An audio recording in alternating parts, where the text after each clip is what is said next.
Looking at Josh Allen in touchdowns department, he is now the all-time leader rushing touchdowns for the Buffalo Bills with 67.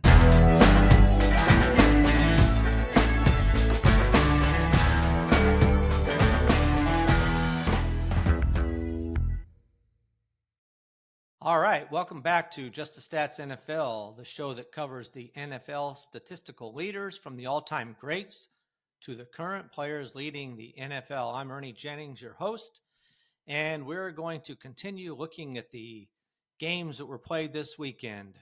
We'll do the afternoon games and the Monday game in this episode. If you want to hear about the other games, I had two other podcasts. One just doing the games Thursday, Friday, and I had another one doing the games on the early games on Sunday.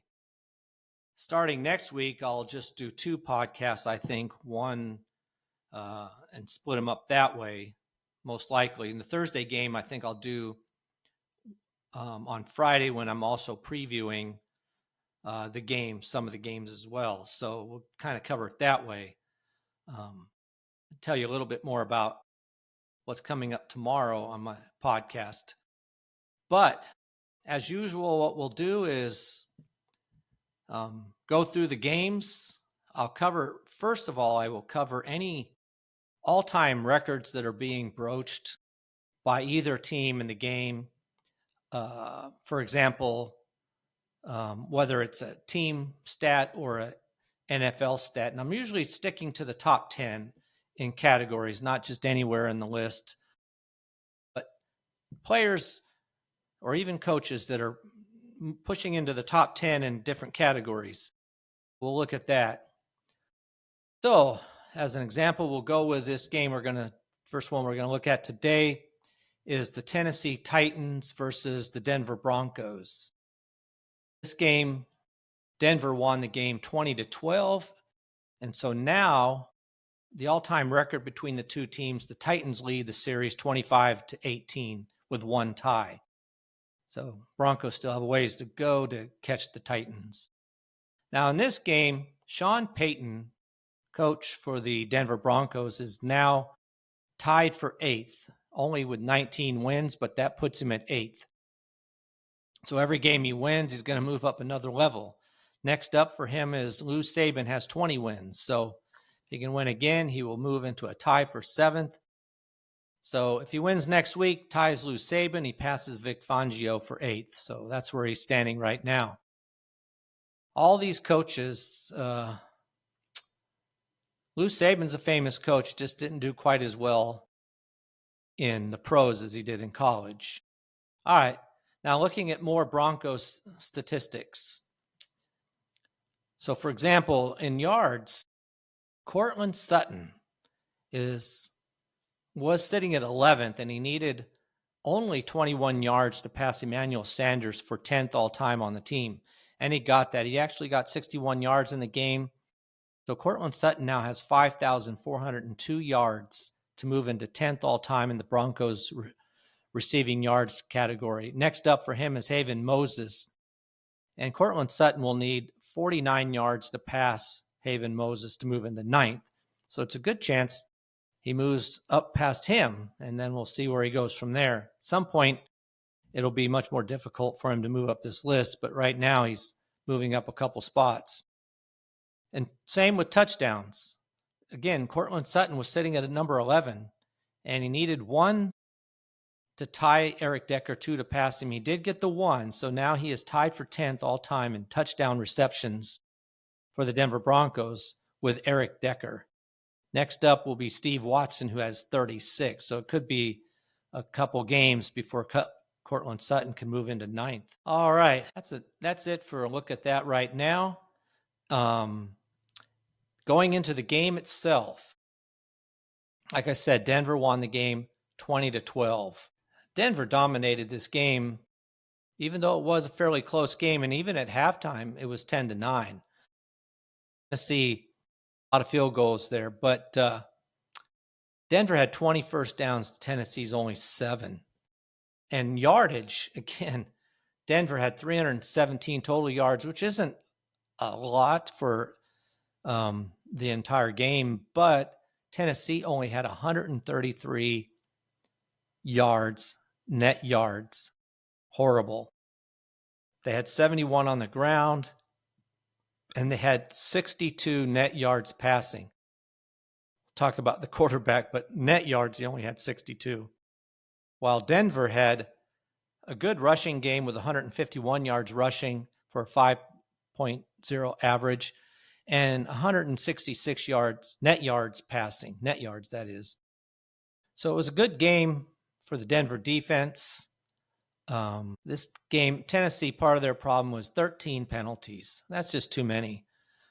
Both teams had 2 fumbles lost, so not good there. But on the bad thing for Tennessee is they also had 2 interceptions. So that was rough. And like I said, in this game for Tennessee, they could not get in the end zone. They had 4 field goals. That was the best they could do. Never made it to the end zone. All right. Let's look at the losing team. I always start with the losing team. Tennessee. Let's look at their stats. Now, this was Cam Ward's first game, so you kind of got to give him a pass because for him, he's playing against probably, if not the best, one of the best defensive backfields. Their safeties and cornerbacks are just tough. And for Cam Ward, this to be his first game, well, for him, actually, I guess it can't get much worse than this. To play against such a tough game, a tough team, his next game is going to seem a lot better probably for him. But Cam Ward, 12 completions on 28 attempts for 112 yards. He was sacked 6 times. He was running for his life this game, it seemed like all the time. His quarterback rating was only a 54.5. He did not throw any interceptions, so that was good, but he was sacked 6 times, which is probably part of the problem. He might have been hanging on to that ball a little too long. In the rushing department, it was all Tony Pollard, 18 carries for 60 yards, which is quite a fair amount of rushes, but considering that they did hang close with this game, actually. It was close, even though Tennessee just never seemed like they were quite there. Denver was making their own mistakes. Bo Nix, but Tony Pollard, 18 for 60, only a 3.3 yard average. Obviously, no touchdown since the team didn't have any. So it was a little bit of a rough game there. In the receiving department, this was, again, you were hoping Calvin Ridley would have a good game, but he had 4 catches for 27 yards. That was the number one guy. 8 targets he had. So he led the team in receptions and targets, but only for 27 yards. Tony Pollard had 1 catch for 29 yards. Other than that, I mean, you had just really nothing happening, and obviously there's only 12 catches. So Calvin Ridley did have a third of those. But it was just a rough game all the way around for them as far as that goes. Now on defense, Simmons did have 1 sack. They had 1 sack of Bo Nix in that game. So that was good, but it was just a difficult game all the way around for the team. And they did have a couple of interceptions, so that was good. That's what kept them in the game. All right, let's look at the winning team, the Denver Broncos. Bo Nix really didn't have that great of a game either. He did throw the ball quite a bit, 25 completions on 40 attempts, but only 176 yards. So not many yards on that many completions. 1 touchdown pass, but he did have 2 interceptions, and he was sacked once. So his quarterback rating was only 60. He just, and maybe it's just the first game of the season kind of thing. Defenses are playing a little bit better. I don't know. Now, in the rushing department for Denver, Dobbins did lead this with 16 carries for 63 yards for a 3.94 yard average, and he did have a touchdown. Now, Harvey came in the game. He only had 6 carries for 70 yards, though, but one of them was for 50 yards. So these other carries were 5 for 20, still a 4.0. He did look good, but he is definitely the second running back here behind Dobbins right now. Now, Bo Nixon actually had 8 carries himself, but only 18 yards. So he was running around a lot. So they did end up with 151 yards, which is very good. Like I said, one of those was a 50-yard run, though. Dobbins did have his touchdown run was for 19 yards, so that was impressive as well. Now, in the receiving department, it was Sutton who led the team, which you would expect. He had 6 catches for 61 yards and a touchdown on 9 targets. So he was targeted the most, had the most receptions. So that's good to see. Now, Ingram did have 3 catches for 21 yards, but he was injured, so we'll see how that goes. So he wasn't out there as much as you would have expected and didn't catch as many passes. Coming out of the backfield, again, Dobbins had 2 catches, but only for 5 yards, and Harvey had 1 for -1. So I don't know exactly how they're going to pursue the running backs coming out of the backfield and whether it will be Dobbins as the primary guy on 3rd downs and long, for example. We'll see. So the offense was just okay. I mean, they had plenty of time to work out their kinks, but really, Bo Nix would have a good play and then just have a horrible interception. It was a rough game for him, really, and he needs to improve. It's always nice to have, when you have a bad game, that you actually win the game, though. You can come back and correct some mistakes. Now, on defense, they had quite a few sacks. They had 6 sacks in this game, so they were all over Cam Ward. They just gave him a hard time the entire game. No interceptions, though. But again, he didn't throw the ball that many times. So they did have a good game on defense. So that is that game.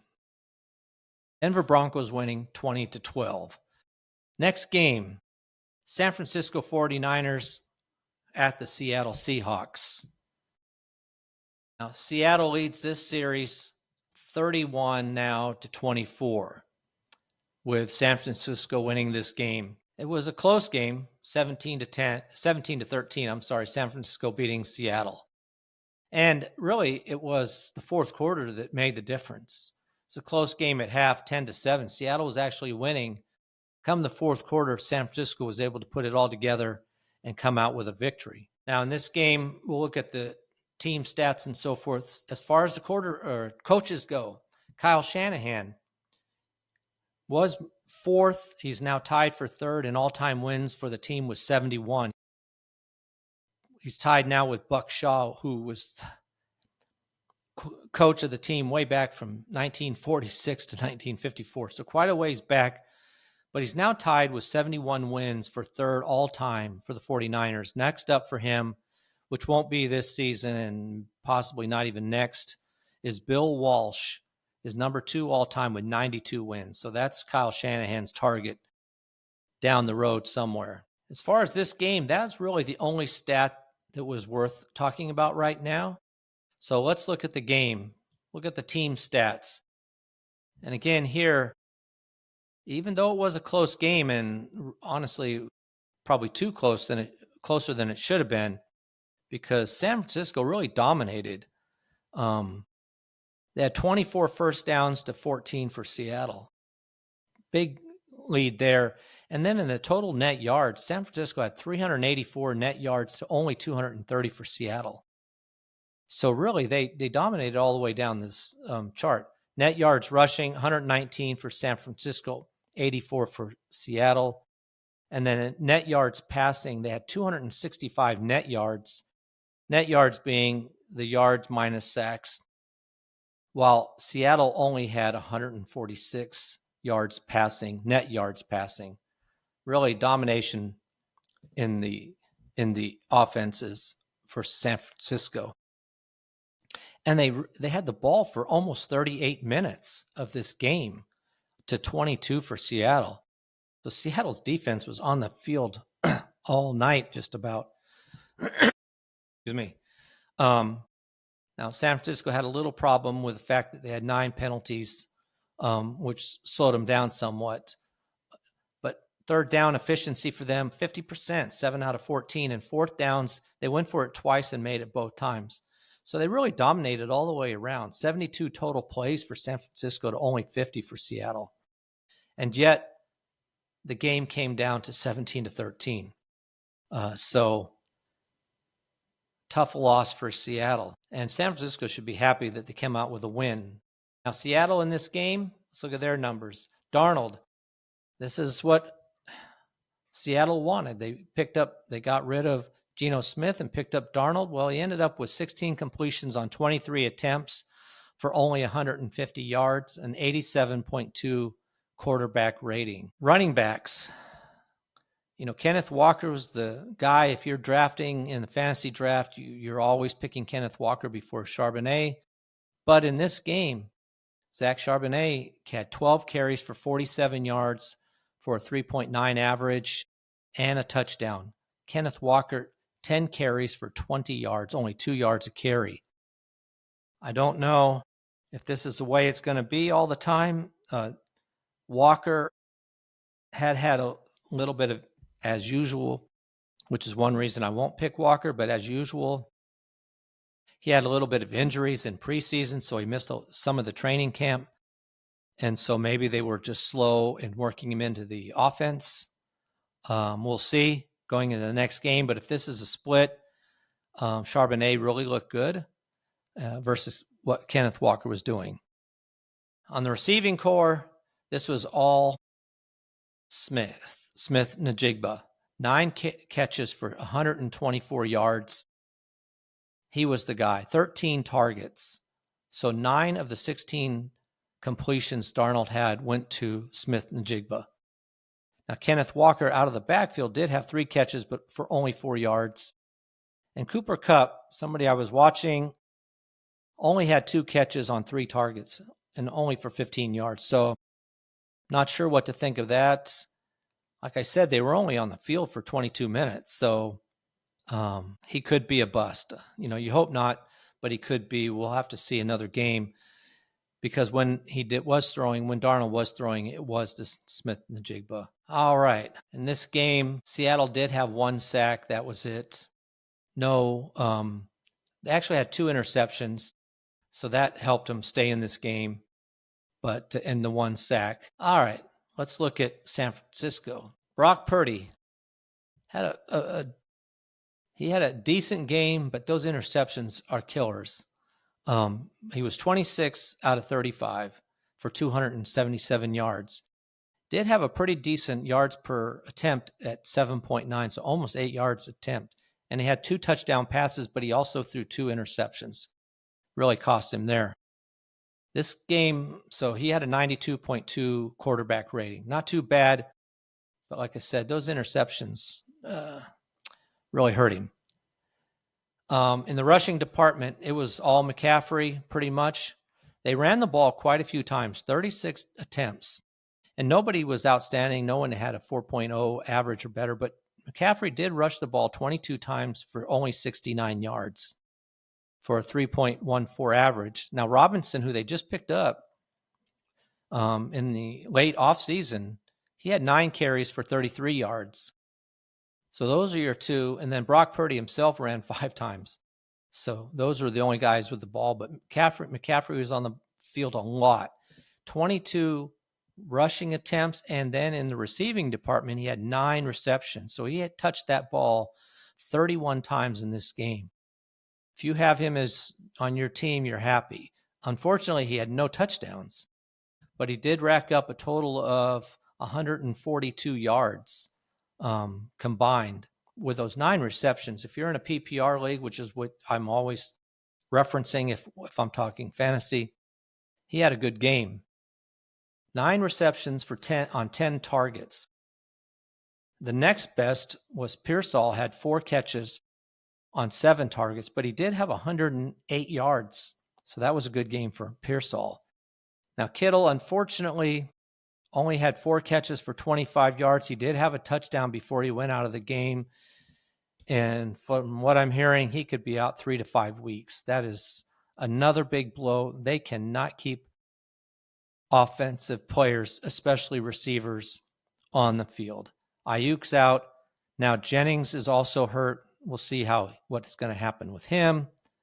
They're having an unbelievably rough time as far as receivers go. So with Kittle out, Jennings possibly out, and McCaffrey already dominating, I mean, holy cow, he will he'll be the only one catching anything. And if you can pick up Pearsall or grab him, he might be a good pick because he's going to be really the only other wide receiver that's we're talking about here. So we'll see what the team does, but they are hurting in the wide receiver and offensive department.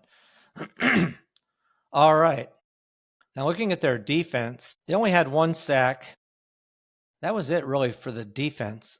They had a good game. They just stuffed the team, overall.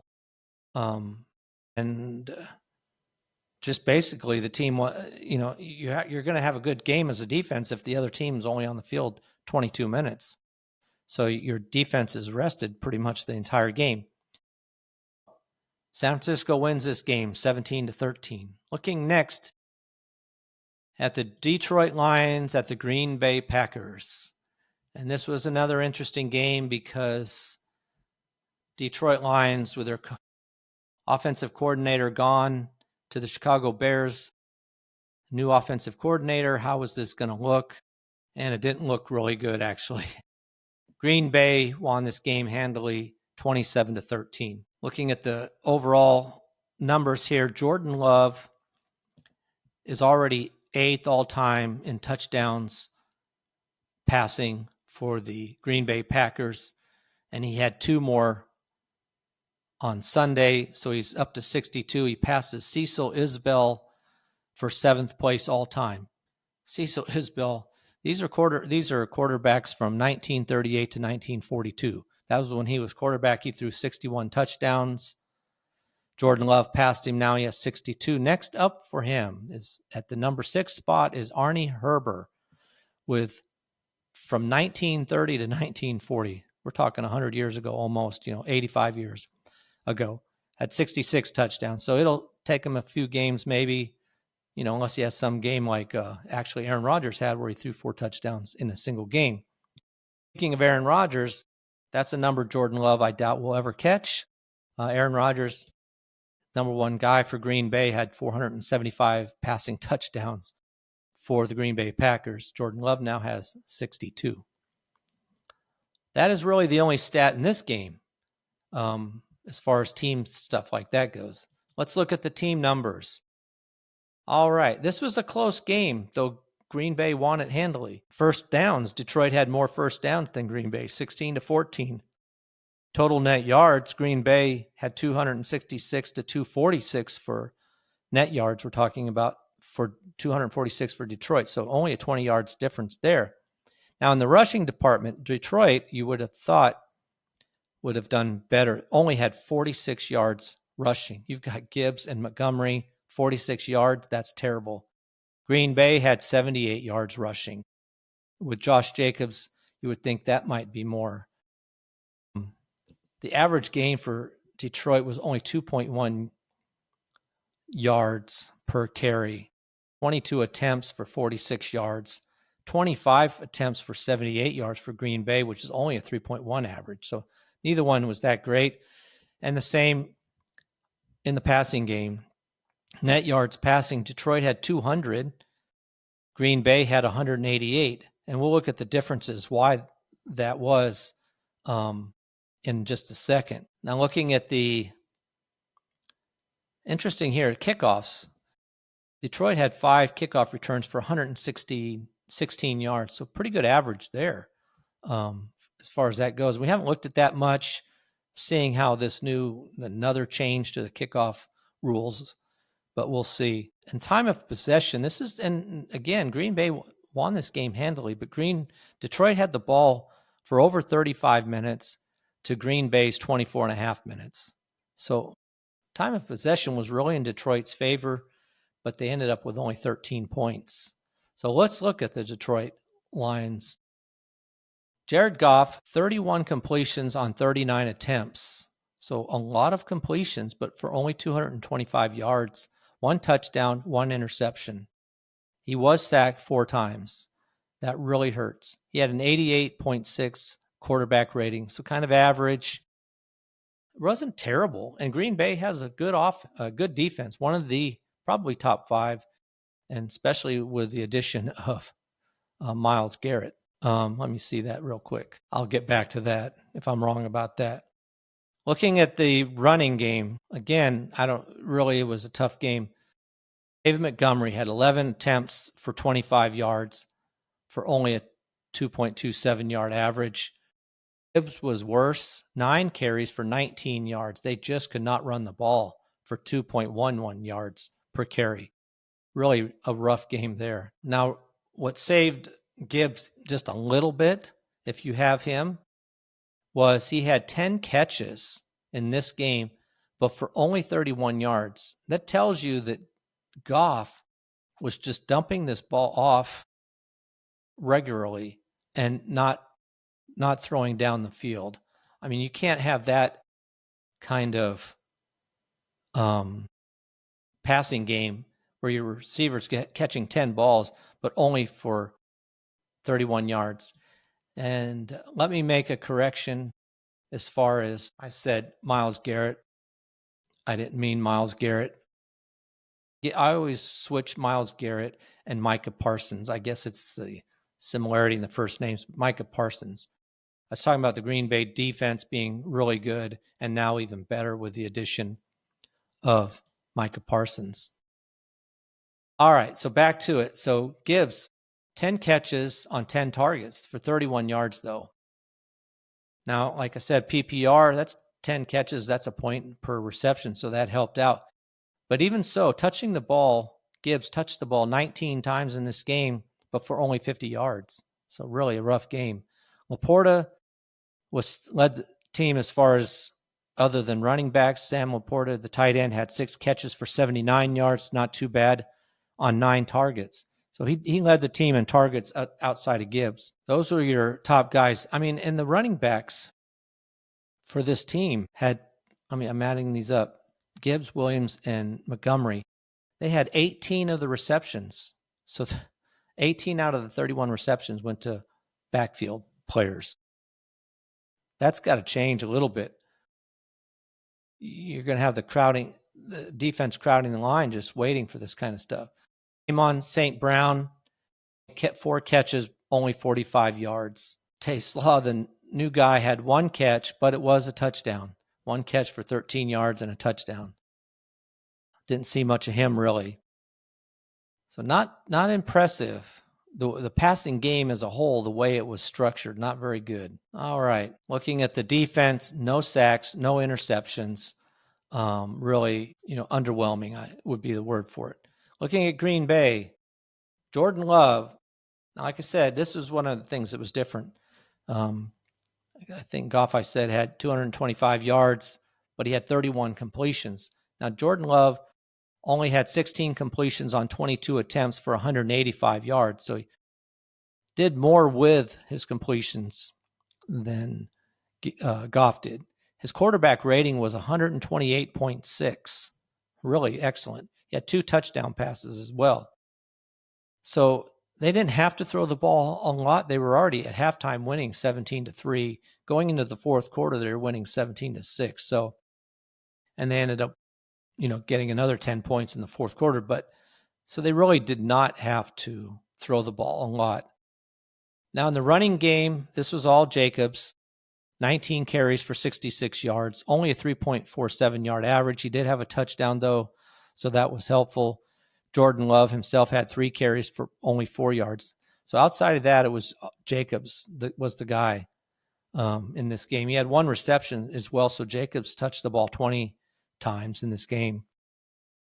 On the receiving end, this is what happened last year, which was one of the reasons as far as fantasy goes, I would not pick a Green Bay wide receiver. 16 receptions. The number 1 guy, Reed, had 3 of those. I'm counting here. 16 receptions spread among 10 different receivers. This is how it went all last year. So as good as somebody might be, you might think they might be, there's just no guarantee that they're going to get more than a few receptions in any one game. Now, Dobbs did have 2 catches for 68 yards, which is pretty decent. Reed, like I said, had 3 for 45 yards. Unfortunately, if you had him on your team, he did have the touchdown. And Kraft, the tight end, had only 2 catches for 16 yards. But again, luckily, one of those was a touchdown. Now, if you picked up their first round pick, Golden, he only had 2 catches for 16 yards in this game. Now, they could be breaking him in. I'm not sure. Looking at the targets for him, it's the same thing with the targets. Reed had 5, Dobbs had 4, Kraft had 4, and everybody else had 2 or 1. So there was nobody dominating, not unlike, as like we were looking at the Detroit game. It's just spread out. And the only player on this team I'm interested in really is Jacobs. Jordan Love can throw the ball a lot, but if they're in a winning game, you can see what they're going to do. They're going to run the ball. So I kind of stay away from them. Now, their defense looked good. Did have an interception, and they had 4 sacks. So they were pretty good there. All right, so in this game, Green Bay wins it 27-13. Next game, Houston Texans at the Los Angeles Rams. Now, I'm as I'll say quite a bit, a Jaguars fan. Well, I'm not confident yet on how good they are. They beat the Carolina Panthers, which, is not saying a lot yet, so I can't say much. But Houston did lose this game 14-9. They did not look good in this game, and we'll talk about it in a minute. When we're looking at some of the team statistics, Sean McVay is already the all-time leader in wins for the Rams. He had 80 going in. He now has 81 wins. As far as other stats, we have the quarterback, Matthew Stafford, for the Rams.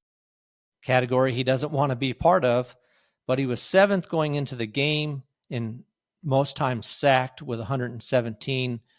He needed 3 to tie Sam Bradford for 6th all-time as far as being sacked as a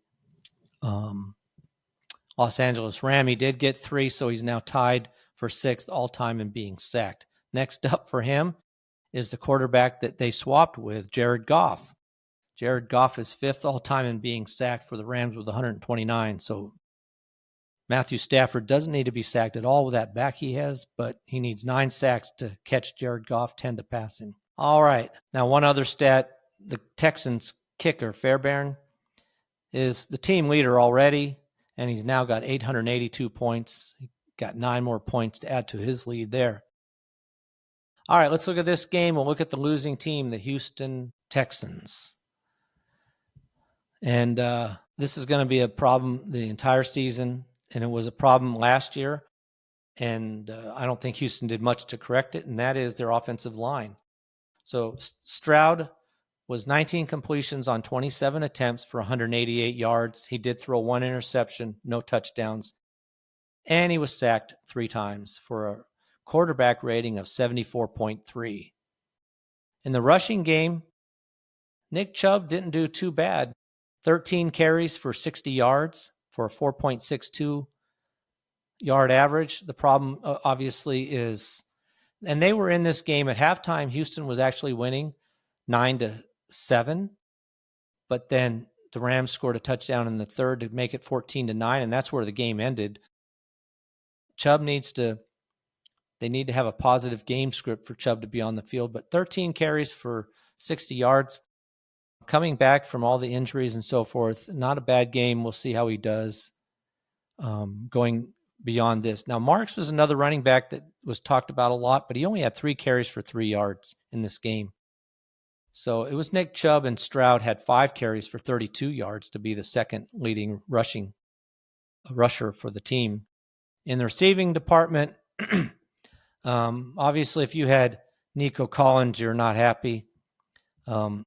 He had 3 catches for 25 yards. He had 5 targets coming his way. Not what you want to see.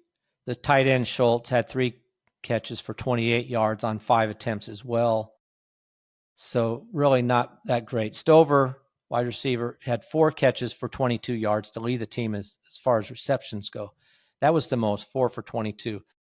I mean, nobody had the leading as far as yards go was Higgins with 32 yards on 2 catches. So no one had much of a game in the receiving department. And the ball was spread around quite a bit. But you're really looking for Nico Collins to do much better than 3 for 25. Now, the problem for Stroud is he doesn't have the time. The offensive line for Nico Collins to go down the field too far before he's got to dump the ball. And so it was a rough game there for the Houston Texans. All right. One of the Fairbairn had 2 kicks. One was 53 yards, but he had 2 kicks of 50 or more yards. So that's kept him in the game.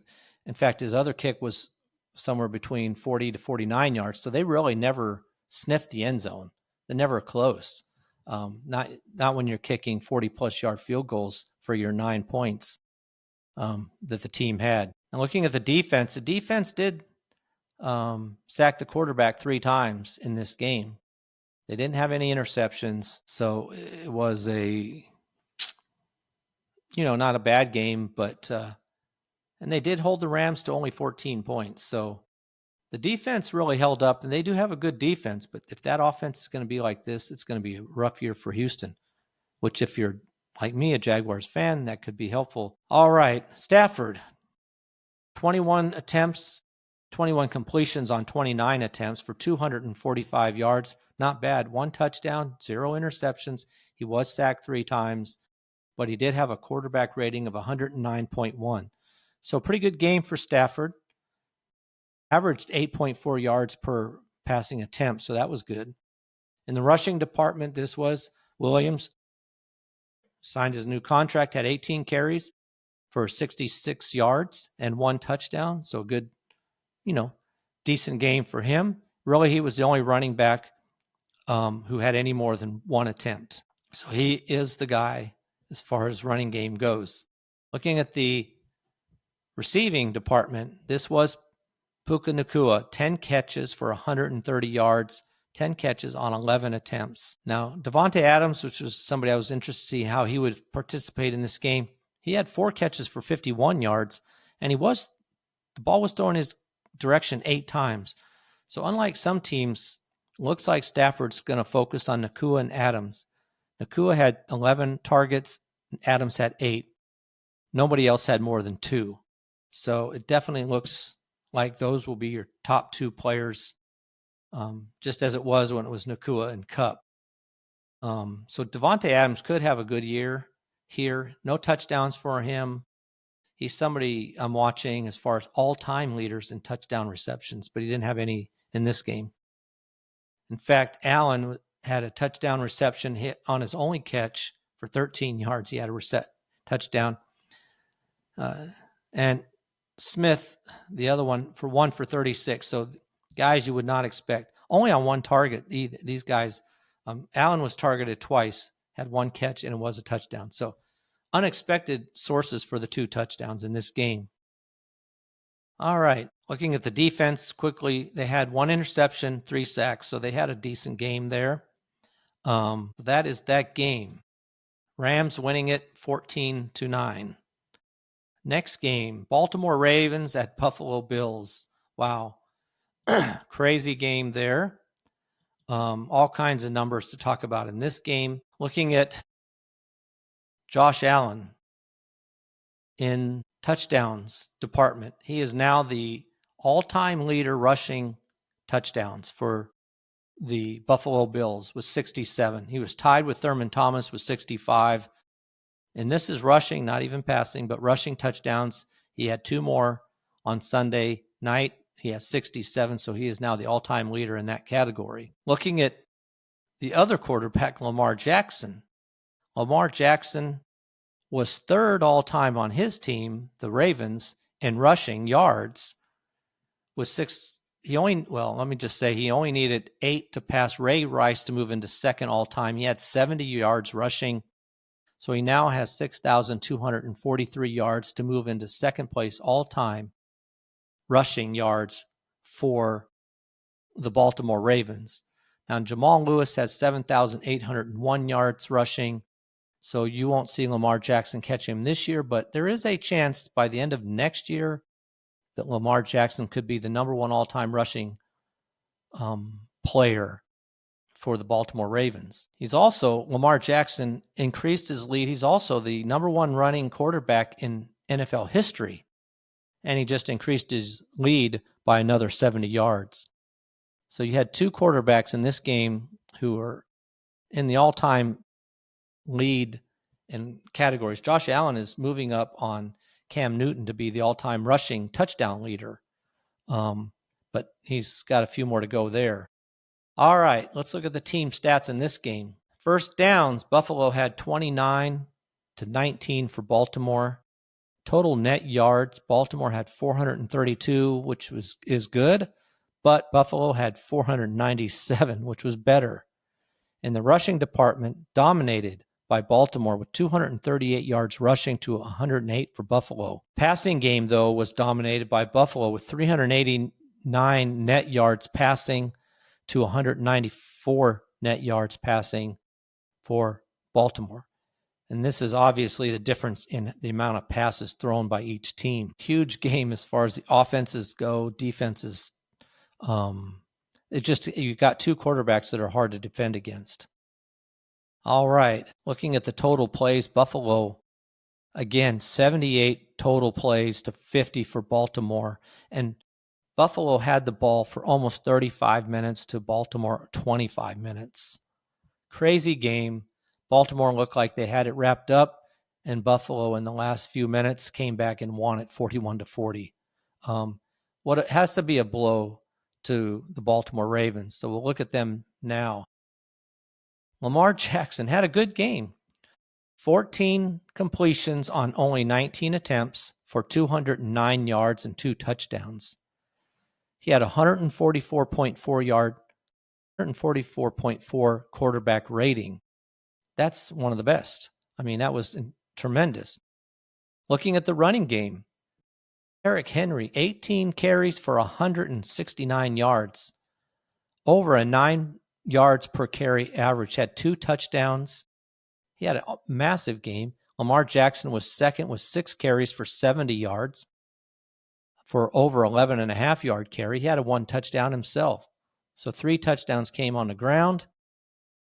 Looking at the receivers, and I haven't been fond of Zay Flowers. I mean, he's a great wide receiver, but he just didn't catch a lot of passes. But he had 7 catches in this game for 143 yards on 9 targets. So he was definitely the man they were looking at. 7 catches, 143 yards, averaged over 20 yards a catch. He did have a touchdown as well. So he had a huge game. Bateman and Hopkins each had 2 catches. Hopkins had 2 for 35 yards and a touchdown. I was wondering how he would be used in this game. Really, it was Bateman had 4 targets. Hopkins only had 2, but he made it good on his 2, 1 being a touchdown. So he did well. Now, Mark Andrews, without Likely even in the game, is the only tight end really, only had 1 catch for 5 yards. I don't know what that says, but not good. Derrick Henry had 1 catch for 13 yards, so he touched the ball 19 times in this game. Probably should have touched it more than that, honestly. But that's what it ended up being. All right. Loop, the kicker for Baltimore, had a 52-yard kick that he made, 1 field goal from that distance. Their defense, wow, did have 1 sack, but for the amount of times that Allen was back there passing the ball, to have only 1 sack is not good. No interceptions. Wow, the defense did not come through for either team, actually. So let's look at the Buffalo Bills. Now, Allen, had a good game. Nothing like he had to throw for this many yards. 33 completions on 46 attempts for 394 yards and 2 touchdowns. He was sacked once. So his quarterback rating is 112, which isn't bad. But still, wow, Baltimore's defense just let them down in this game. In the running department, no one stood out, really. Cook had 13 carries for 44 yards. He did have a touchdown, though, which helped him out. And he did pretty good in the passing game as well. Look at that in a second. But Cook, 13 for 44 for just under a 3.4 yard average. Allen actually ran the ball more times, 14 times, but only for 30 yards, just over a 2 yard per carry average. And he did rush for 2 touchdowns, though. So, again, just like last year, Cook, Allen will be the touchdown players when they get near the end zone. Those are really your top 2.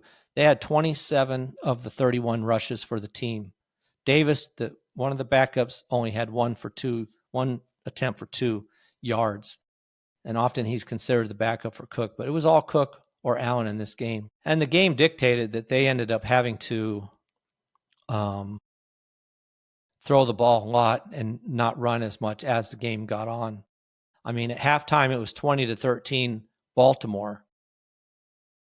By the end of the third quarter, it was 34-19 Baltimore, and they ended up losing, giving up 22 points to Buffalo in the fourth quarter. Wow. Now, in the receiving department, this was Coleman and Shakir, top 2 guys, but Coleman, 8 catches for 112 yards, 1 touchdown. He was targeted 11 times, the most by any player on the team. Shakir had 6 catches for 64 yards on 9 targets.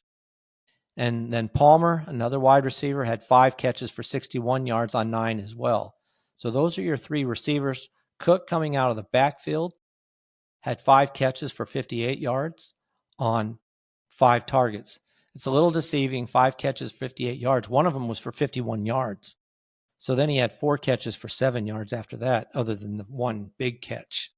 So Kincaid, their tight end, and Knox combined for 6 catches, but Kincaid had 4 for 48 on 4 targets, and he did have a touchdown. So that helped him have a decent game.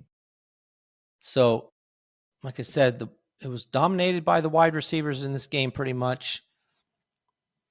And Coleman did have a good game. Now, we'll see what happens in the next games coming up, but it could be that Coleman will be his go-to guy for the most part. All right, looking at their defense, again, obviously probably not that great. 2 sacks. They had 2 sacks in this game, no interceptions, and it was just an offensive game. All right, that was a crazy game if you got to see it. Last game we'll look at is the Monday night game, Minnesota Vikings at Chicago Bears. Let me say one more thing about the Baltimore Ravens. This game, by Buffalo winning this game, they tied their all-time series at 7 games apiece. All right, in Minnesota at the Chicago Bears, with Minnesota winning, they now lead the series 68 wins to 58 for the Bears and 2 ties. This was a flip-flop game.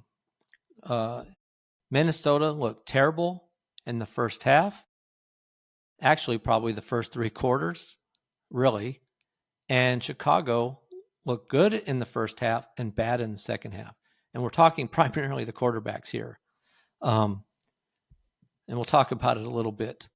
But going into the game, one of the things that was interesting is that, let me see here on Caleb. Look at this real quick. So Caleb was sacked 2 times.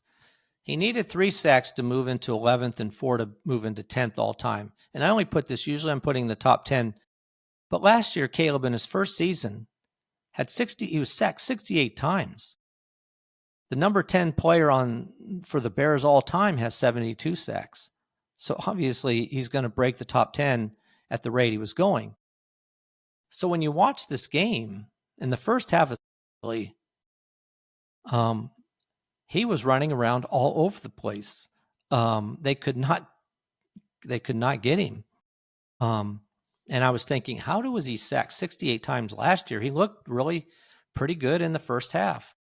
But then the second half came along and it didn't look quite the same. But anyway, he should pass Vince Evans for 10th all time in the next game. All right, looking at a couple of other stats here. We'll look at the Minnesota stats here, the Vikings. Justin Jefferson needed 3 catches going into this game to move into 4th all-time ahead of Steve Jordan. Going into the game, Justin Jefferson had 495 receptions. He had 4 more in this game, puts him ahead of Steve Jordan, who had 498. So Justin Jefferson with 499, almost to the 500 mark, almost halfway to Chris Carter's all-time number of 1,004 receptions, is the number 1 guy for the Vikings, but Justin Jefferson now has 499 receptions. All right. One more stat to check real quick here. Well, that's it, actually, as far as stats go. So let's look at the team numbers. In this game, Chicago had 20 first downs. Minnesota had 14. In the total net yards, Chicago had 317 to 254 for Minnesota. Rushing department is really very close. 120 rushing yards for Minnesota and 119 for Chicago. In the passing game, though, it was Chicago until the fourth quarter. But in the passing net yards, Chicago had 198, Minnesota had 134. So nothing impressive really there. The game, Chicago had the ball for almost 33 minutes to 27 for Minnesota, so somewhat split. Neither team was good on third down conversions, 3 out of 12 for 25%. Not that great. And it was just an interesting game to watch on how the game flipped. So let's look at Chicago here. Williams was quarterback, 21 completions on 35 attempts for 210 yards for one touchdown, no interceptions, and he was only sacked twice. He was running around a lot, and we'll see that. But they got him twice, but they got him at key times when Minnesota made this miraculous comeback in the fourth quarter. Looking at the running game, it was Swift, 17 carries for 53 yards, just over a 3.1 yard average. Now, he didn't lead the team in yards. He did lead in carries. Williams, the quarterback, had 6 carries for 58 yards and 1 touchdown. It was a nice run he had there. He ran a lot of times just to get away. Had a bad play where he would have been sacked, but he tossed the ball off to the side, which ended up being an intentional grounding play against them, which hurt, but that would have been another sack that he got out of that one. Looking at the receiving department for Chicago, Odunze, 6 catches for only 37 yards, but he did have a touchdown. He was the leading guy for the team, 6 catches on 9 targets. Now, Zacchaeus had 4 catches for 42 yards on 7 targets. Top 2 guys really more. Well, he got dinged near the in the game, hit hard and went out, but came back in pretty quick. But he had 3 catches for 68 yards on 5 targets. And then Swift, coming out of the backfield, had 3 catches for 12 yards. But Odunze really did look good, pretty good, even though he only had 37 yards receiving. It was the defense for Minnesota was pretty good on containing them for the most part. So that's a look at that. Let's look at their defense. They did sack McCarthy. He looked rough at the beginning of the game, the first 3 quarters, and he really improved as the game went on. But they did sack him 3 times and did have an interception. All right. Let's look at the Minnesota Vikings then. Let me tell you real quick about Williams. Like I said, he had an 86.6 quarterback rating, so kind of average. McCarthy, 13 completions on 20 attempts for only 143 yards. Did have 2 touchdown passes and 1 interceptions, was sacked 3 times. But he did have a quarterback rating of 98.5, so a little bit better. And I don't know what his quarterback rating was after 3 quarters, but it had to be under 50. And it wasn't until the fourth quarter that he really came on strong. In the rushing department, it was Mason. And this was a split. We were wondering about this between Jones and Mason. But Mason had 15 carries for 68 yards for a 4.5 yard carry per attempt, while Jones had 8 carries for 23 yards for only a 2.88 yard average. So it looks like, it's just one game, and we'll see. And this doesn't look like an even split at this point. It looks like Mason might be the guy predominantly, and we'll have to wait and see. It's just one game. McCarthy, as a quarterback coming out, had 2 carries for 25 yards. One of them was a touchdown as well. It was funny how the quarterbacks looked so different in the first. They flipped it was like some kind of a switch, where the good quarterback switched from Williams to McCarthy after the first half. So they both had a touchdown run. Now, Jefferson, obviously you always going to be starting him, but he only had 4 catches for 44 yards, but one of them was late in the game, was that touchdown catch. So saved him there. And Jones did come through on the ground, in the air, though he had 8 rushing attempts. He did have 3 catches for 44 yards and a touchdown. So he did well there. And that's where he might stand out a little bit more. Mason did not have, he did have 1 catch for 7 yards versus 3 catches for 44 yards for Jones. So Adam Thielen, no catches. Then, they picked him up after he was cut, and they picked him up. He had 1 target, and he could not hold on to it. He got hit pretty good there on that attempt. But it could be just working him in. We'll see. The tight end, Hawkinson, had 3 catches for 15 yards on 4 targets. So really it was all Jefferson. He tried only 13 completions. Jefferson had 4 of them. Hawkinson had 3. All right, looking at their kicker did kick a 59-yard field goal, which was really big I think that was at the end of the first half. Big kick there, kind of closed the game. And this was a game where, if you saw it, at the end of the half, it was 10-6. Chicago was winning. And then it was 17-6. And Chicago looked like they had this game wrapped up. They looked so much better than Minnesota. Minnesota could not get anything going. And then in the fourth quarter, Minnesota came away with 21 points to 7 for Chicago and ended up winning at 27-24. It was just a crazy game to watch. So that's kind of a wrap for that game. That's a wrap for all the games.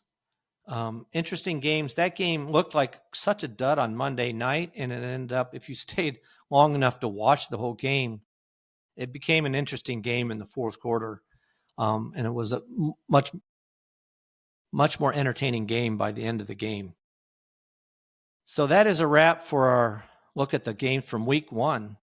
Finally have some football. On my podcast tomorrow, I will be going over the standings and the statistics. Who's the top players in the NFL after week 1, and who's the fantasy targets? Who's the best fantasy players after week 1? So we'll look at that tomorrow, and we'll look at the standings in the NFL. So that'll be a fun game. And then on Thursday and Friday, I'll start the pregame for week 2. So look forward to that. All right. So stay tuned, like and subscribe to this podcast. You can find me on YouTube at Just the Stats NFL, and also on any podcast outlet, obviously, Spotify, Apple, or any of them that you might use. Should be. If you can't, let me know, and I'll make sure I get it onto that podcast app. Also on Facebook, X, or Instagram, and an email at justthestatsnfl@gmail.com. Appreciate you listening. So until next time, that is a wrap for this episode of Just the Stats NFL.